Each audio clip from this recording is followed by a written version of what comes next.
Okay, awesome. So we're going to just dive straight in. I think I've got four quick notes, which some of them are probably a little bit of repeating of last time, but there's probably more depth to it.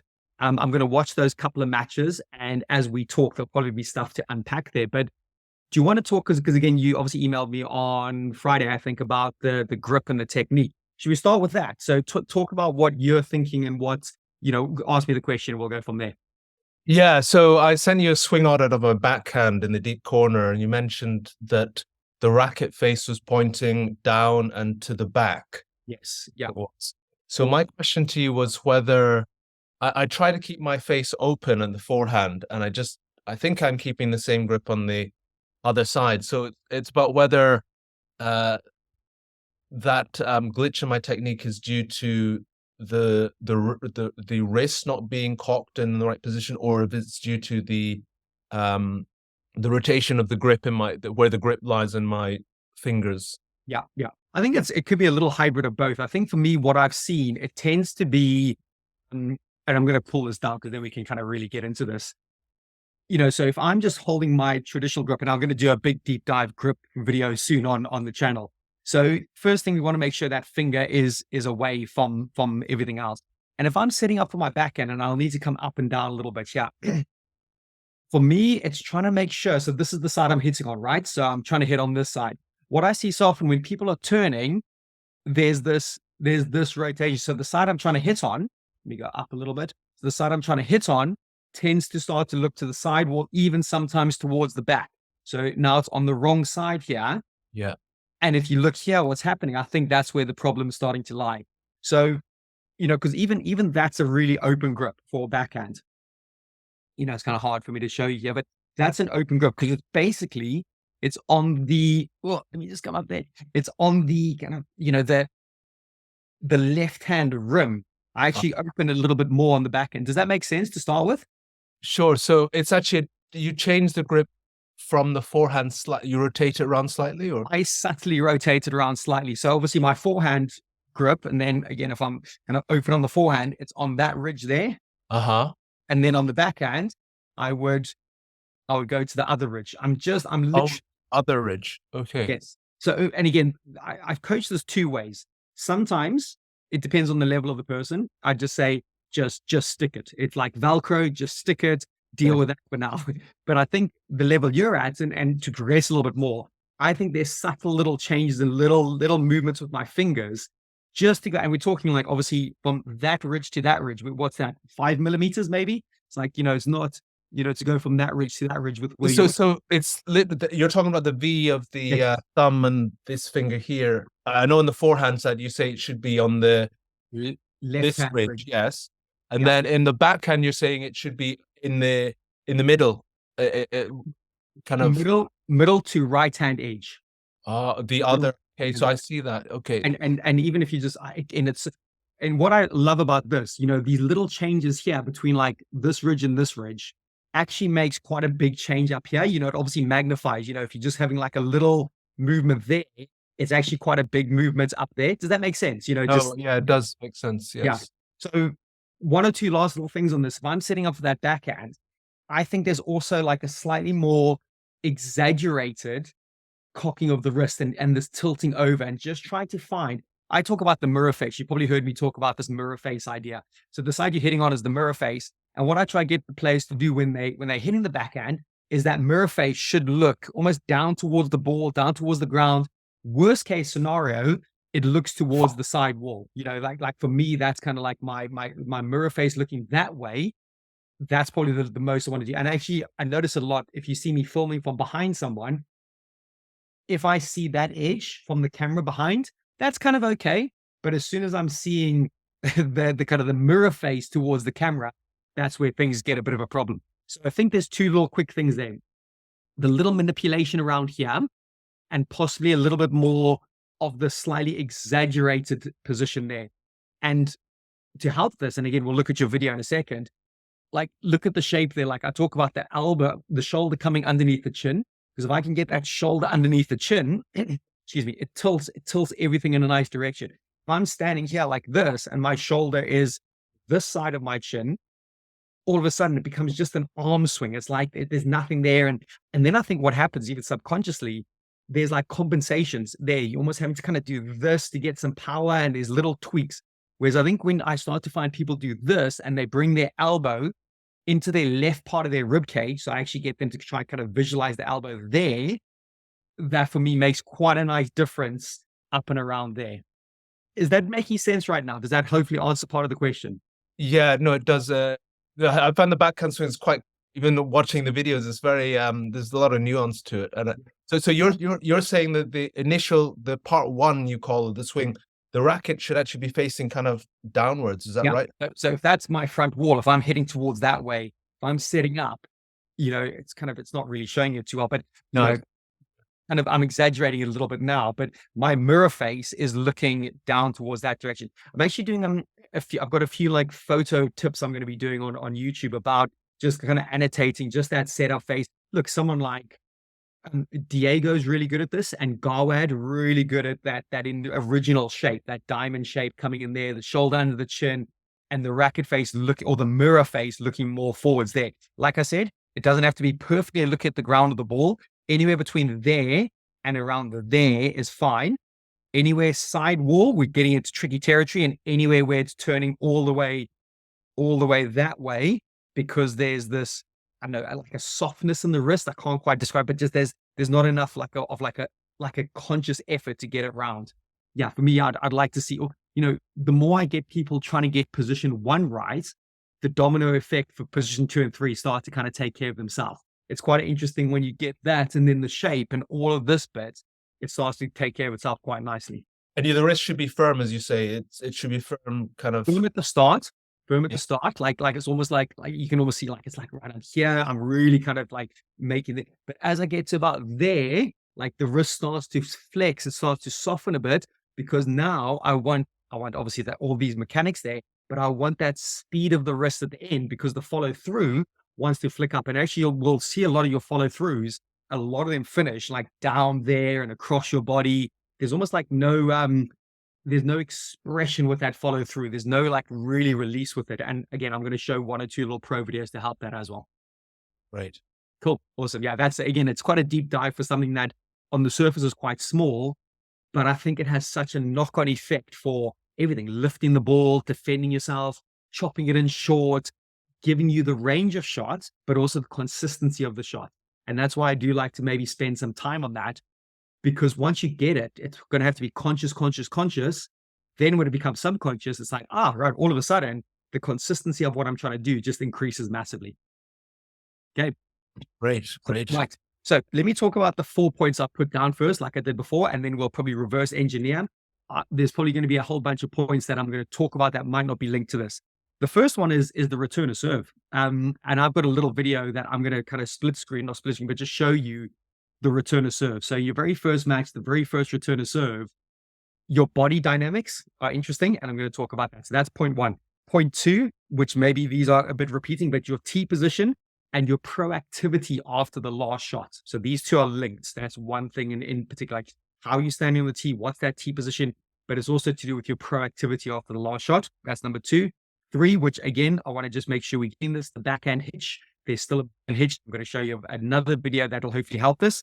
And number 4, again, probably not a surprise, this lack of variation on the front wall. For me, that variation on the front wall, and ultimately what I've noticed, it makes your ball drop short so often. There's so many of your balls are dropping 1 meter to 2 meters short.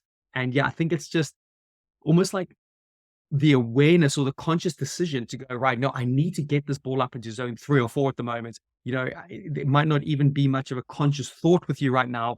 It looks like it's kind of there. It's a hit, and you kind of hope you're going to hit a length. I would say rather than focusing on the length of the shot, where it lands on the floor, focus on the zones on the front wall. It's a little bit of a mindset shift, but I quite like that idea of going, okay, I'm in a bit of trouble.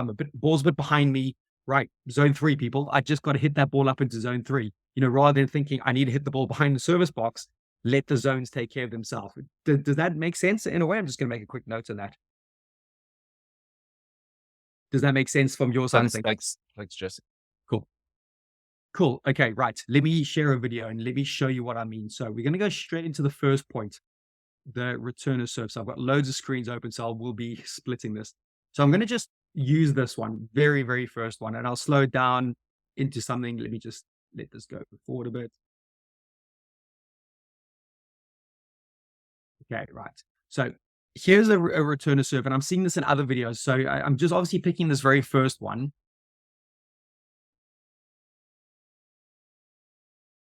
And yeah, like you do pretty well with where you hit it, but I'm going to show you some of the body mechanics, and I'll just kind of go back a little bit.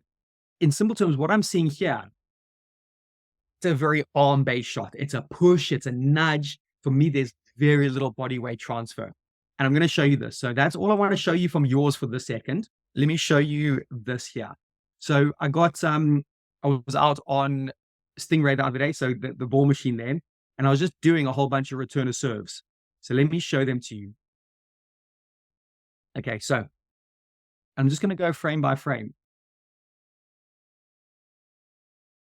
And I know it's not exactly the same serve here, but I want you to try to pick out what you're seeing in a moment. Okay, so I'll let that one go. Okay, I'll slow this one down again. So this is the next one. And I want you to get your kind of coach's eye on for a second here. Okay, and I'll show you one or two more. I think this next one goes out, so we just leave this one. I think I just tap it back in. So watch this last one. And that I have to go off my left foot, which is quite a tough serve there.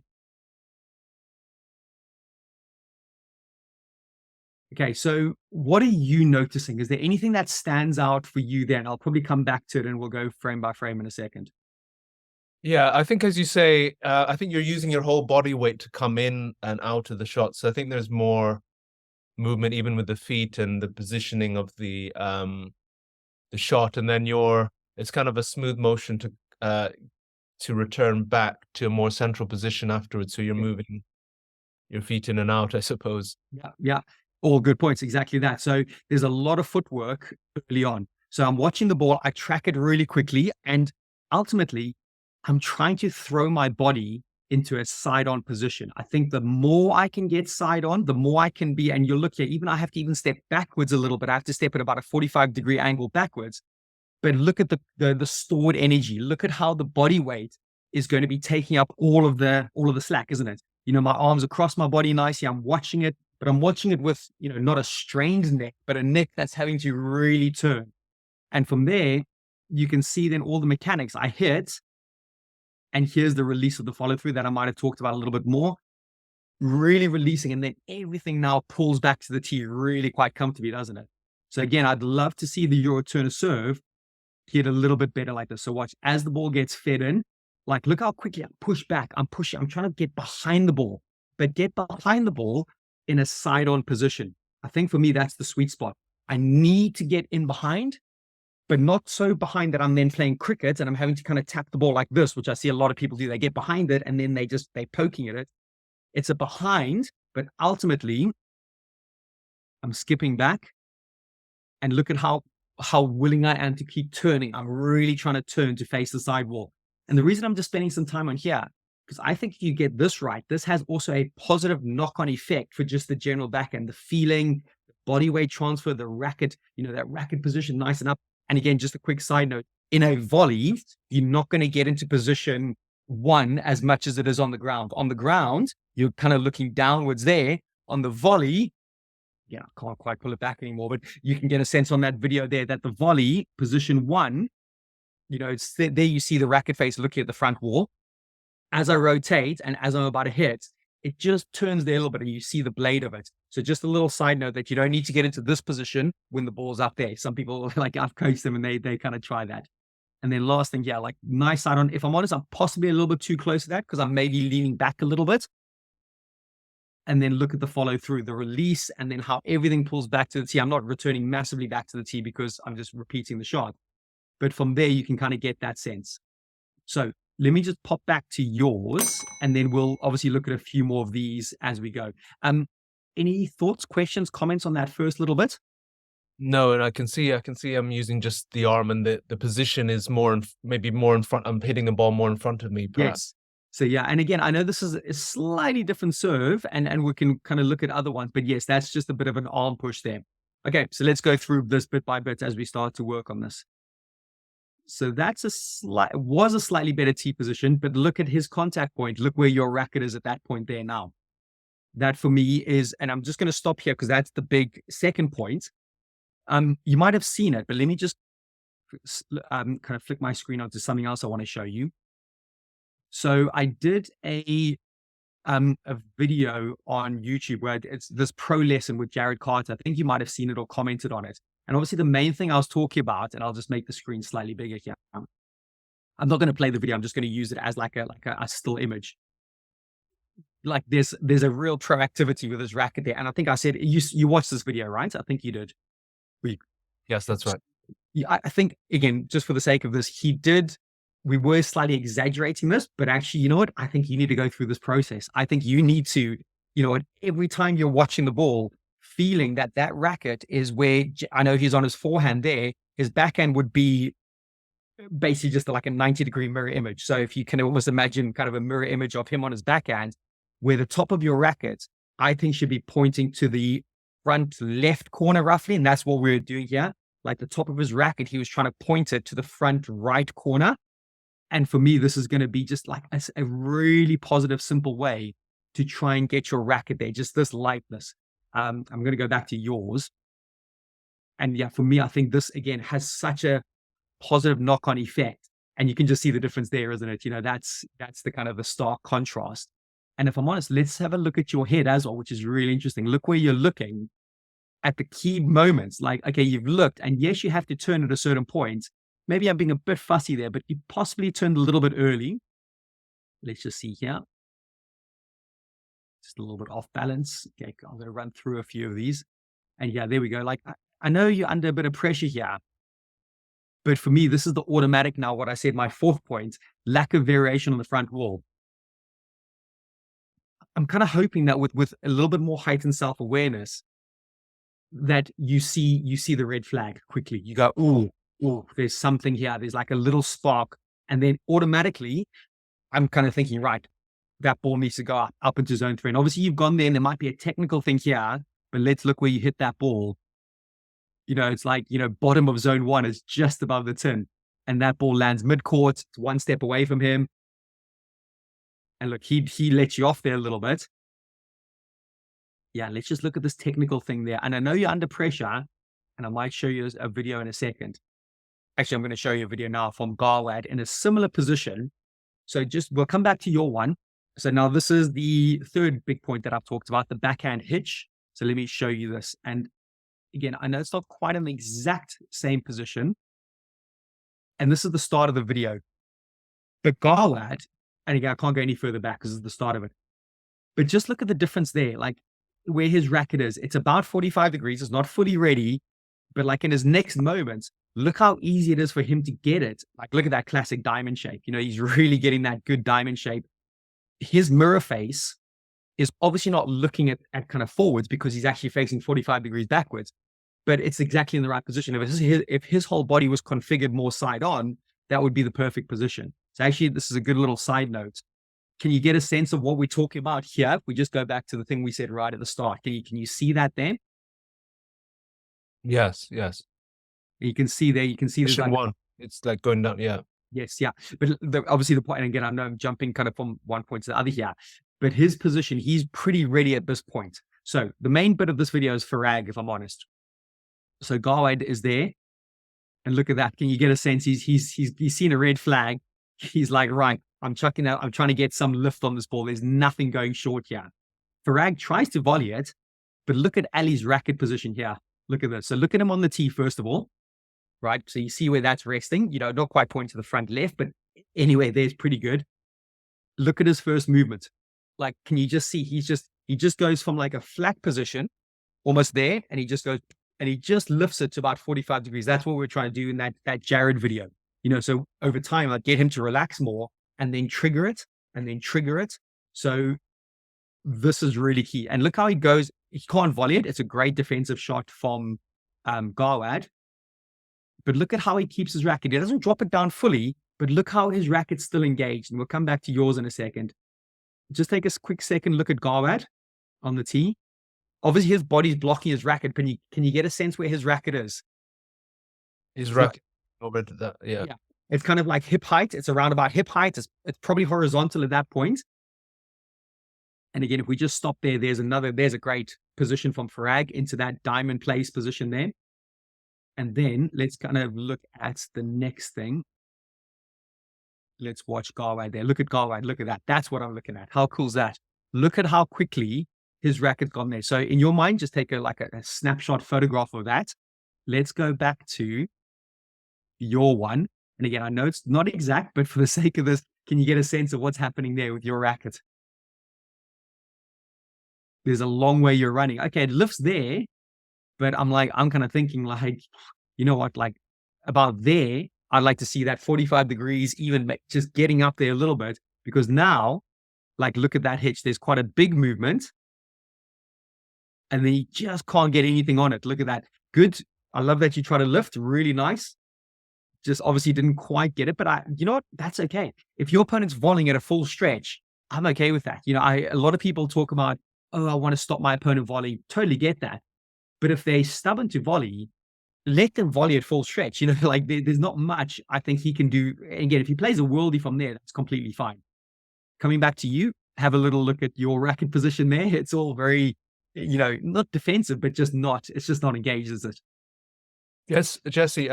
Just on that one, say I was very stretched in that position, but I would still try and get into position one. Do you think? You did I rack it up, or do you think a miniature version of it, a much more miniatured version. So let me go back here. I think I do see Garwad get into it. Let me just kind of share the screen. Sorry, I'm the wrong one. So I need to get into that position much earlier, and yes. So if I'm looking at Garwad here, and he's not under crazy pressure, but it's a pretty decent shot. He's going to be struggling there a little bit. But can you see that he's got what I call a miniature version of position one, just probably about there. It's just, you know, you can't quite see it from there. I'm going to do a whole bunch of videos from different angles on this, but he's pulled his forearm across his body. So if you just look at me for a sec, like he's just done that really well. So, you know, I don't want to whack my screen, but he's just done that really well. And for me, that's the miniature version I talk about. Can you get that, you know, essence of what, because it's a new position one. It's not a position one that's like, right, I've got time, I'm loading up, but it's this version of a position one. So does that answer your question? yeah. Because then look there, he's in a tougher position than you'll actually, you know, a similar position. And look at how he pops it up, doesn't get it too high. And if I'm honest, he probably would have liked to be higher than that, because Ali steps in and volleys this next one now. And again, this is probably more Ali's manipulation rather than Garwad's inefficiencies. But there, like, look at that. Even under pressure, can you see how he's got position one, position two? It goes into that horizontal there. And then there's position three, that full reach, that full contact point. And just going back to your one in that almost like exact position. Where is it here? So let me go back a few frames. Right, it's just catching up. Yeah, it's quite a similar position, if I'm honest, there. You know, yeah, you can see there, it's like, I don't know, like your swing is just a bit messy, or there's something going on that just won't really allow you to, you know, defend yourself. And again, if I'm honest, I know you're probably trying to get the ball away from that side, but another part of you maybe wants to trust in the side. Both shots would have been okay, like the lift cross or the lift straight. Using the Garwad example, he tried to chip that ball straight. Cool. I'll just pause for a sec. Any questions, thoughts, comments? Like, well, what are you hearing right now with a few of these things? No, I get it. I need to be prepared a lot earlier. Mhm. I just want, if it was very stretched, Yeah. because I think you sometimes say that if it's very stretched, you have to just get under it. Is that something, or? Yes, yeah. Like, okay, two things. If you're very stretched, chuck in a boast. Let's be honest, you're not going to really do much else than that.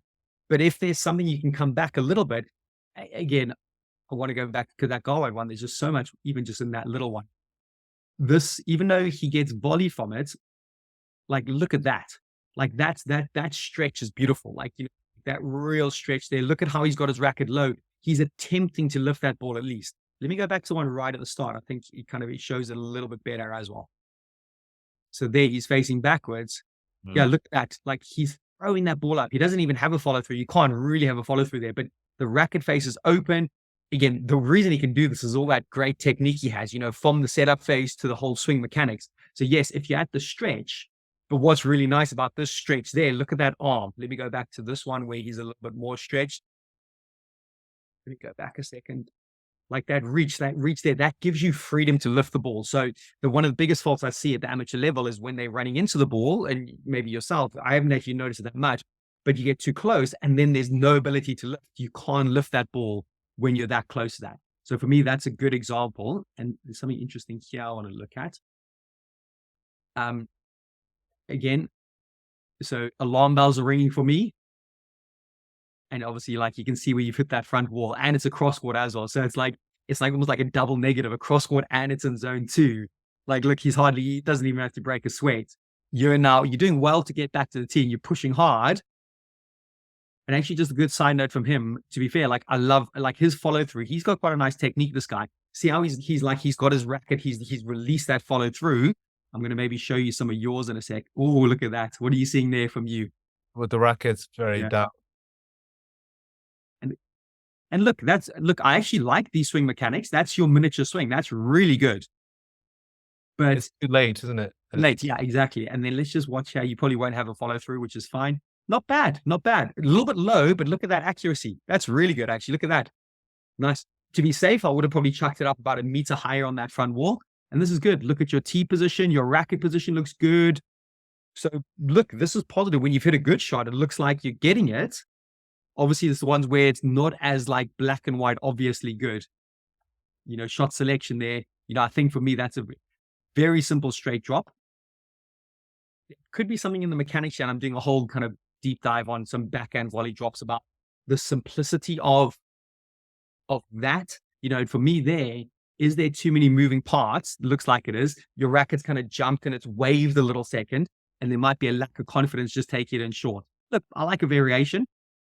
Look at that. Eh? You've got him under pressure.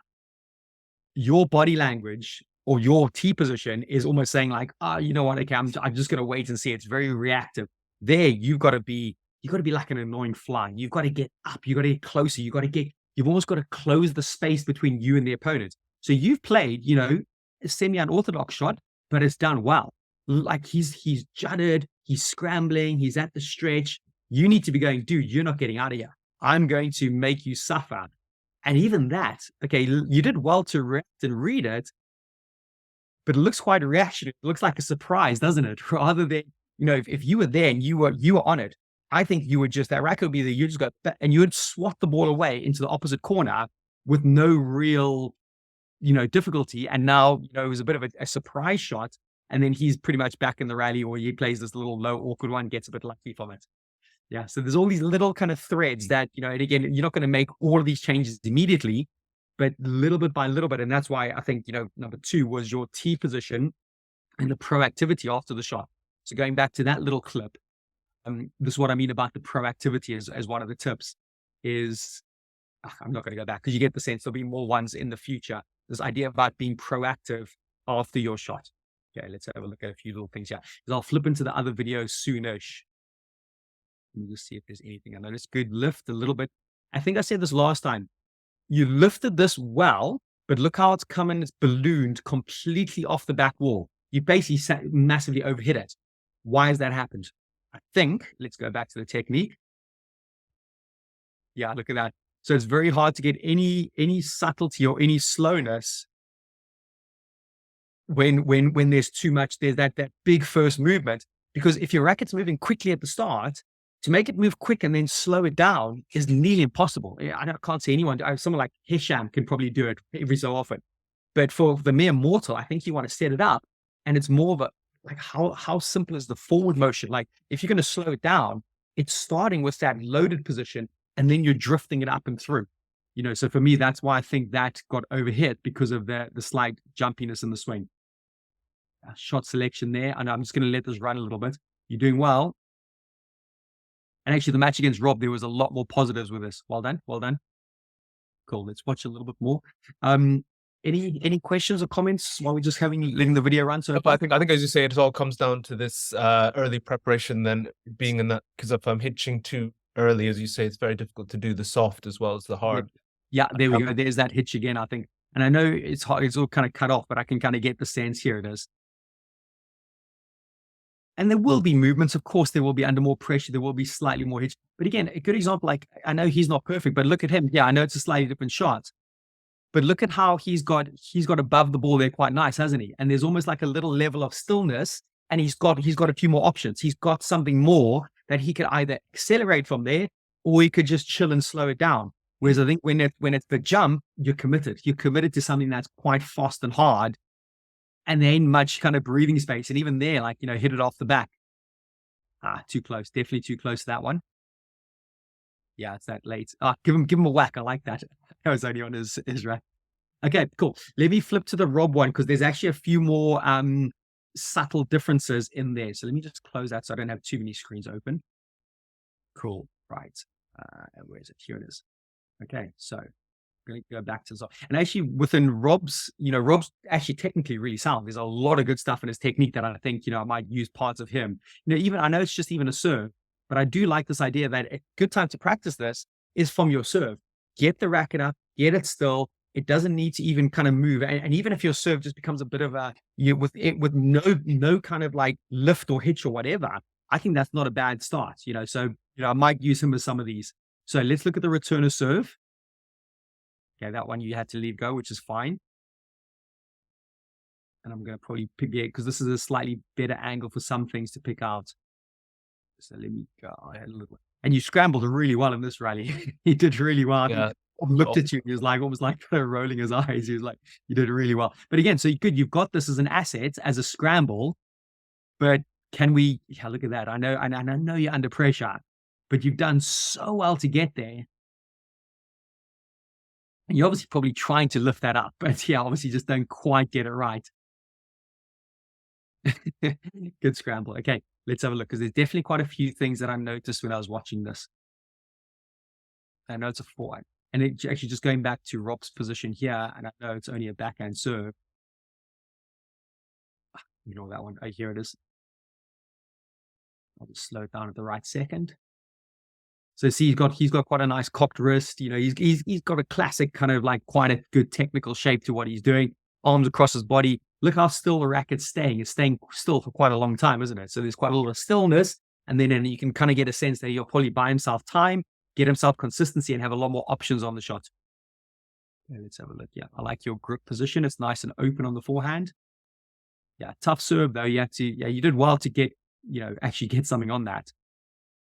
Yeah, it's fine. You're on the back end of a couple of these. So again, be honest, sometimes it's about effective defending at that point. There's probably more I can pick out on some of these. I think one of these returner serves coming up soon. See, that's an okay returner serve. It still doesn't look that side on, does it? It's maybe a little bit blocked, a little bit open. I think you do well to get it around. Yeah, that's definitely not proactive enough. You've done well to come that way and clear. Like now, like look at Rob. Like it's screaming at you to kind of go, you need to, like, this is what, all the top players do well, but Ali Farag in particular, he'll notice his opponent's compromised position and be like, right, I'm getting up. I'm closing down the space. Yeah, and even there, okay, like Rob does well to lift. And again, you might not have been able to take that any earlier, but if you were higher up, you might have had the option to do it. Good. Look at that again, eh? Like how compromised is Rob? And then you're there all nice and relaxed and chill. Yes, you need to be relaxed playing squash, but I think you also need to notice, right, now's my time. Now's my time to be crazy on it, crazy proactive and get on that ball there. And yeah, look at that. That's so interesting. So you volleyed it, but now look, you're compromised. You're volleying it by falling over and being off balance because of the lack of proactivity or the lack of noticing, like, now's my time. Let's seize this opportunity, but not seize the opportunity with tension or like, I need to panic on this. But it's like, I'm going to close my court space. I'm going to really look for it. Let's have a look there. Yeah. Again, T position. Yeah, it's interesting. Wow. Look where that racket's gone, eh? I don't know if that's like, not a nervous thing, but just like, you're almost like unsure and you're hedging your bets a little bit. Whereas there, especially based on what he did the last two shots, if I was playing that, I would be suffocating him. I'd be like, you are not getting out of this. You are not going to breathe. You might have to run 10 times, and fair play if you do, but I'm gonna close it off massively. And look, he's doing well to lift, if I'm honest. Like he's obviously sensing that the trouble's there. But yeah, look at that egg. Like from like 2 or 3 shots in a row where you were what, 7, 8 out of 10 in control, bang, and it's flipped the other way. Whereas, and it's not like he's played worldies.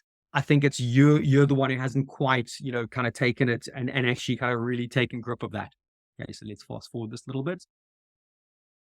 How do you do against Rob? What's the general head to head like? Oh no, this is a one match. I 3-1. He won. So Okay, well, so you've only played him once, have you? I've only played him once. Nice. Yes. Yeah. I saw this. We'll completely ignore the racket falling on, but I think you just timed it where it hit the side wall, so completely fine. Okay, let's have a look. I think one of the returner serves is coming soon. Yeah, there it is again. It just doesn't look as urgent. If you look at my first returner serves there, I was jockeying, I was round, I was twisting myself. Whereas there, it's almost too casual. And what that means, there's probably a lot to do. There's probably a lot you have to do at that last point. And yeah, look at that. It obviously just clips the side wall, comes out, and then you're in all sorts of trouble here. Yes. With that returner serve, do you think I should be more side on? Am I still reaching forward for it? Should Yeah. I be more side on or? And again, obviously this camera angle, I think it's a bit of a fisheye, so it probably distorts it slightly. But if I just look at your movement from the beginning here, I just rotate once. Yeah. yeah, well, but like, look how open you are there. You've gone across with your left leg, and your hips seem quite open. And let me just, and again, for the sake of this, I know it's not the exact carbon copy, but I'm going to do a lot of serves into different areas. So let's see, ball's going to come out there. Look how I'm putting even there, I'm just putting my left leg back a little bit. I skip. Look how I'm clearing my left hip out the way. Can you get that sense? So already I'm kind of like almost side on there. And then I go a little bit more. I do another double step back, and that ball, like, look at the twist there. So right before I'm hitting, can you see how much effort there's been made to get side on? And that ball actually goes out. So, I just had to tap that one back. Let's look at the next one. There we go. Can you get that sense of how, and I had to really step back to that because it was quite a tough serve pushing me back in the court. But from there, again, if you take a quick snapshot in your mind, no, press the wrong button there. Kind of like, where is it? Even about there. So like that position there, like I'm really turned, I'm hunting it. And your one, yeah, you can get that sense there. Let's just kind of go back a couple of, so yeah, it's almost like, yes, you've turned now, but the first movement seems a bit of a side shuffle, which sometimes you have to do, but then, yeah, like that doesn't feel nowhere near enough of a turn. Does that make sense? Are you seeing that? Yeah. More. Yeah. I'm less side on, and I guess I almost made a simpler movement to the. Do you think I'm too close or something, or I just kind of rotated towards the ball, I suppose. Yeah, I think for me, it was that side shuffle killed it. It was that first little side shuffle. So there, automatically, the ball won't be directly in front of you, but it feels like it's in that corridor. Whereas when I was doing it, I almost cleared out. I almost get there. So now the ball always feels like it's towards that side of me a little bit more. And that's the difference. I think if we can get you configuring yourself a little bit better on the return of serve to actually throw yourself, and again, I will go just back to mine because I think I've done quite a lot of work on this, especially when I jump on call with someone. Where is it? Here it is. Let me just go back to it. As it goes there, I can kind of get the sense, like if you see where I'm at and then the ball, there's like a whole corridor between us, isn't it? I haven't snuck across to the side wall, and I haven't got basically it's not in front of me is what I'm trying to say. That's probably a simple way to say that. So yeah, I think that's a good example. And again, I know with different serves, it'll be slightly different, but even if that serve wasn't hitting the side wall and I was jumping forwards to it and I had to go meet it, let me kind of use this as hard to show without kind of being on court. But if that's my front wall there, I'd almost jump forward, but I'd jump forward in like this I'd almost twist and then jump forward at the same time. So by the time I arrive to the ball for an early volley, I'm still in a really side-on position. If I'd gone towards the left wall and then gone forward, I'm just batting it off like I think yours did there. So again, that it's so much little nuance there, but I think it's actually a real value because the return of serve, especially on the backhand, can be the difference between winning and losing matches. There's so much like, are you on the front foot? Are you on the back foot? Is the return of serve going to be more like this the whole time? And then the rest of the rally is playing catch up. Yes, with that, do you actually let the ball come back to you? So you actually, with that serve, you actually you hit it a bit later than I did in a way. Yeah, with that one, because it was hitting the sidewall, yes. So I kind of backed away, got side on, but yeah, I let it come into my sweet spot, which is, again, it's around about here. Like that's my sweet spot. If I obviously do the same thing there. Whereas so often I see people, again, I'll face the camera, but if you imagine the front wall that way, so many people go and they get a little bit desperate and they go seeking for the ball out here somewhere. There's like this kind of this, oh, I don't trust my side on position. And there's a big, I've got a video of one of the juniors doing it on the back end where he just opens up his whole body and plays like this. And obviously my one, I tend to kind of say, right, bang, if I was to film it from the side, it would be so much more, you would see that ball pretty much in line with my shoulder, even in line with my nose, somewhere on there. There's a trust that I'm taking it there. And let's even use this to go back a couple of steps, Eugene. This could all be down to the fact of this. If your wrist is doing this is one of the biggest things I coach. If your wrist has already kind of done this, if you take it side on, look at the angle of my racket face. That's going to hit the sidewall first, because this wrist is not optimally, open. Whereas if I know I'm crowding myself here, but if I'm there and I'm going there, now that racket face is nice and flat at the side on position. So what I see people compensate is when they get this little glitch there, you have to take it out there to make that ball go straight. Do you know what I mean? Because that wrist isn't in the right position. So that's why I can spend time going through the nuance of all of these bits, because I think it allows you to get more side on, take it side on, and actually take it like later. And later is not necessarily a bad thing in this position, this thing I'm talking about. It's later, but it's in that sweet spot side on. It's not later because the ball's dropped low. The ball could still be at the peak of the bounce, but it's later in regard to my wheelhouse of where I'm swinging. If you're out of your wheelhouse and you're searching for it, that's a real difficult thing. And you end up steering the ball a lot. Does that answer your question? Oh yeah, no, it does. Just one final question, Jesse, was when you say cock the wrist, do you mean cock it this way or like this way, or is it both kind of this way and this way? Yeah, it's a little bit of both. I think because someone made a comment on my video that they were like, what did they say? Which really interested me. And I thought I had to kind of think about how I explain it more. They were talking about cocking the wrist, but yes, there's this axis, which is just up and down this way. And then there's this axis, which is more kind of, it is a hybrid of both. If we go to like the Aussie players, the Aussies, and again, Rob Owen and he coaches Paul Collins stuff, they're very big on this axis, like just purely like just like literally like rigid as anything. And the Aussies, they're great players. Paul Cole's a great player. One of the things with the Aussies, when you used to play them, you used to kind of try to get it quickly underneath them because their wrist was so severe this way that they weren't able to get down and actually get under the ball that well. So there's actually like a whole thing that, with that overly severe wrist, that doesn't work too well. So for me, I think I like about a 45-degree bit there.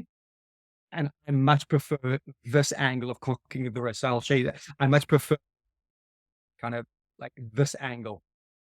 That way. So for me, I like this axis more than this axis. That makes sense? Yeah.